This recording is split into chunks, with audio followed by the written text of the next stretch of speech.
Today, we're going to dive into a single, incredibly powerful idea from Michael Gerber's classic, The E-Myth Revisited. It's an idea that really gets to the heart of why so many small businesses are almost designed to fail, and, more importantly, how you can make sure yours doesn't. So let's just start with a number, and it's a pretty sobering one. 80%. That is the percentage of small businesses that will fail within their first 5 years. It's a staggering figure.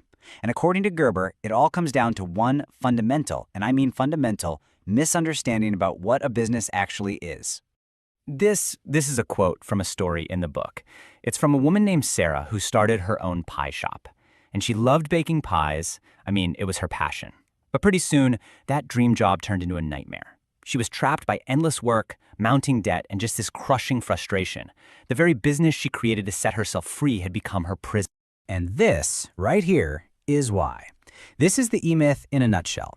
It's this fatal assumption that because you're good at the technical part of the job, like baking pies, you automatically understand how to run the business that bakes pies. Sarah was an amazing baker, no question. But being a great baker has almost nothing to do with building a great baking business. And that's the trap that gets so many people. Now, to really get why this assumption is so dangerous, you have to look inward. You have to understand that there are 3 completely different personalities at war inside every single person who starts a business. First up, you've got the technician. This is the doer, right? The hands-on expert. For Sarah, this is the baker in her, the part that just loves the feeling of kneading the dough and creating that perfect pie. The technician just wants to do the work. Then there's the manager. This is the pragmatist. This is the part of you that sees the chaos the technician creates and just wants to clean it all up. The manager craves order, systems, plans, putting everything in its neat little box. And finally, you have the entrepreneur. This is the visionary, the big picture thinker. The entrepreneur isn't thinking about the pies you're baking today. They're dreaming about a nationwide empire of pie shops 5 years from now. So here's the core of the problem. Most businesses are started by a technician who gets what Gerber calls an entrepreneurial seizure.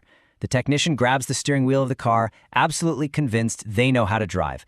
Meanwhile, the visionary entrepreneur is in the back seat yelling out directions to some far-off destination, and the pragmatic manager is in the passenger seat, frantically trying to unfold the map. It's just complete chaos, and that car is heading straight for a cliff.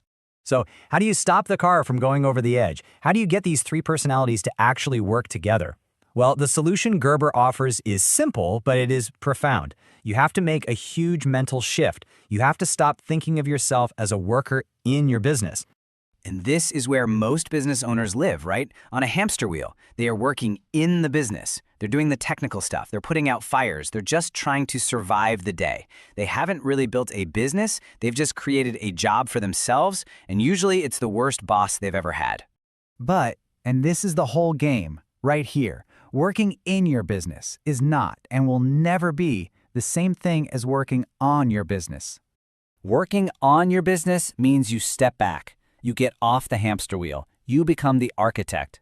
Your job isn't to do the work anymore. Your job is to design the systems and build the structure that allows the business to run perfectly, even when you're not there. The big idea here is that the system is the solution. You have to treat your business from the very first day as if it's a prototype for 5,000 more just like it. This is what's known as the franchise prototype. The goal is not just to bake one perfect pie, it's to create one perfect system for baking pies that literally anyone could follow. And if you want the best example of this in the world, just think about McDonald's. Their real product, it isn't the hamburger. Their real product is the business itself. It's that incredible fine-tuned system that makes sure a Big Mac in Dallas tastes exactly the same as a Big Mac in Dubai. And just look at this level of precision. French fries out in 7 minutes, hamburgers in 10. Even the pickles are placed in a specific pattern so they don't slide out of the bun. It's this almost obsessive devotion to process that creates a predictable, reliable result every single time. It doesn't need superstar employees because it has a superstar system. And this gets to the heart of it. The whole goal is to create a business that is system-dependent, not people-dependent. Because that is how you finally build a business that serves your life instead of a business that your life has to serve. But here's where the idea gets even bigger. Building this kind of system isn't just a business tactic. Gerber argues that it's actually the foundation for designing your entire life. And it all starts by thinking about the end first. This quote from the book really captures that entrepreneurial spirit, doesn't it? It's not just about building a company. It's about consciously and actively designing the life you actually want to live, instead of just letting life happen to you. So where do you start? Well, you don't start with a business plan. Nope. You start by defining what Gerber calls your primary aim. This is your vision for your life. Forget the business for a second. What do you want your life to look like, to feel like? Who do you want to be? You see, once you're clear on your primary aim, your business finally has a real purpose. It's not the end goal anymore. It simply becomes the vehicle, the tool that gets you from the life you have now to the life you truly want. To figure this out, Gerber suggests a pretty powerful exercise. Write your own eulogy. What do you want people to say about you and your life after it's over? Now, that might sound a little morbid, but it's an incredible tool for clarity. It forces you to look past the day-to-day grind and really ask yourself what matters. So, as we wrap up, the most important question you can ask yourself isn't about your strategic plan or your marketing budget. It's much simpler and much bigger than that.